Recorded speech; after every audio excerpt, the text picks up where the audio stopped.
اللہ رب العزت نے اس جہان کے اندر، یہ نظام قدرت ہے نا، اس جہان کے اندر خالق کائنات نے سب سے پہلے انسان کا جو قریبی رشتہ ہے نا وہ والدین کا رکھا، کہ تم نے اپنے والدین کے رشتے کو پہچاننا ہے۔ وجہ کیا ہے؟ انشکر لی ولی والدیک، کہ تم نے اپنے والدین کا شکر بجا لانا ہے۔ کیوں؟ کہ تم اللہ کا اگر شکر ادا کرنا چاہتے ہو تو اپنے والدین کا بھی شکر ادا کرو۔ کس لیے؟ کہ تمہیں پیدا کرنے والا خالق کائنات ہے اور تمہاری پیدائش کا ذریعہ بننے والے تمہارے والدین ہیں۔ سب سے پہلے رشتہ داروں کے اندر جو احساس کا رشتہ رکھا، سب سے پہلے جو محبت کا رشتہ رکھا وہ والدین کا رکھا۔ فرمایا کہ سب سے پہلے تم نے جس رشتے کی پہچان کرنی ہے وہ کون سا ہے؟ وہ تمہارے ماں باپ ہیں، اس کے بعد تمہارے بہن بھائی ہیں، پھر تمہاری اولاد ہے، تمہارے رشتہ دار ہیں۔ اپنے رشتہ داروں کے احساسات کو پہچانو، ان کو جانو کہ میرا ان کے ساتھ تعلق کیا ہے، میرا رشتہ کیا ہے۔ جب تم ان تمام تر رشتوں کو پہچان کر چلو گے پھر پریشانی کا سامنا نہیں ہوگا، بلکہ جیسے تم کسی کا احساس کرو گے پھر تمہارا احساس کرنے والا بھی موجود ہوگا۔ اگر میں کسی کا احساس کرنا چھوڑ دوں تو میرا احساس کون کرے گا؟ حل جزاء الاحسان الا الاحسان، اللہ رب العزت یہ قرآن کے اندر بیان کر رہے ہیں نا کہ احسان کا بدلہ احسان ہے۔ تم کسی کے ساتھ نیکی کرو تمہارے ساتھ کوئی نیکی کرے گا، تم کسی پر احسان کرتے ہو کوئی تمہارے اوپر احسان کرتا ہے۔ اگر ہم کسی کے ساتھ نیکی نہیں کرتے تو ہمارے ساتھ بھی کوئی نیکی نہیں کرے گا۔ اور یہ توقع بھی نہ رکھی جائے کہ میں کسی کے ساتھ بھلائی نہیں کرتا سارے میرے ساتھ بھلائی کریں گے، نہیں۔ جب میں کسی کے ساتھ اچھا نہیں ہوں، معاشرے میں دیکھیں جو لوگ برائیاں پھیلاتے ہیں، فتنہ پھیلاتے ہیں، فساد پھیلاتے ہیں، ان لوگوں کو دیکھیں وہ تنہا رہ جاتے ہیں۔ اگر ان کے ساتھ کوئی چلنے والے آپ کو نظر آئیں گے بھی تو وہ بھی تنہا ہوں گے۔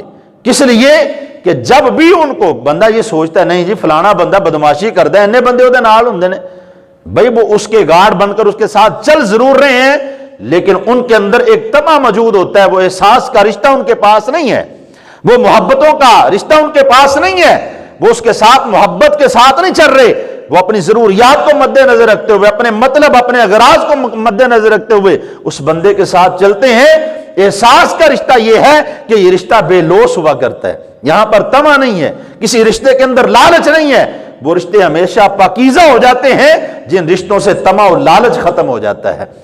تو جب تک رشتوں کے اندر طمع اور لالچ رہے کہ میں ادھر نال بنا کے رکھنے کس واسطے، مینوں ادھر نال کم پی سکتا ہے، یہ ہماری ایک غرض بن گئی نا، ہم نے اس کو ایک اپنے لیے مطلب بنا لیا کہ بھائی مجھے اس سے مطلب پڑ سکتا ہے لہٰذا اس کے ساتھ بنا کے رکھو۔ نہیں، جب تم کسی رشتے کو کسی غرض کے لیے استعمال کرو گے اس رشتے کے اندر اخلاص نہیں آئے گا۔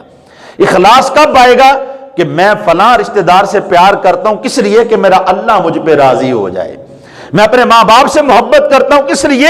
میرے اللہ کا حکم ہے تاکہ میرا اللہ مجھ پر راضی ہو جائے، میں اپنے بیٹوں سے پیار کرتا ہوں کس لیے کہ اولاد سے پیار کرنے کا حکم میرے رب کا ہے، میرا اللہ مجھ پہ راضی ہو جائے۔ اگر میں اپنے خاندان والوں میں سے کسی سے پیار کرتا ہوں کس لیے کہ اللہ رب العزت نے آپس میں مل کر رہنے کا حکم دیا، رشتے جوڑنے کا حکم دیا، توڑنے کا نہیں دیا، تو میں اپنے رشتوں کو برقرار رکھتا ہوں کس لیے کہ میرا اللہ مجھ پہ راضی ہو جائے۔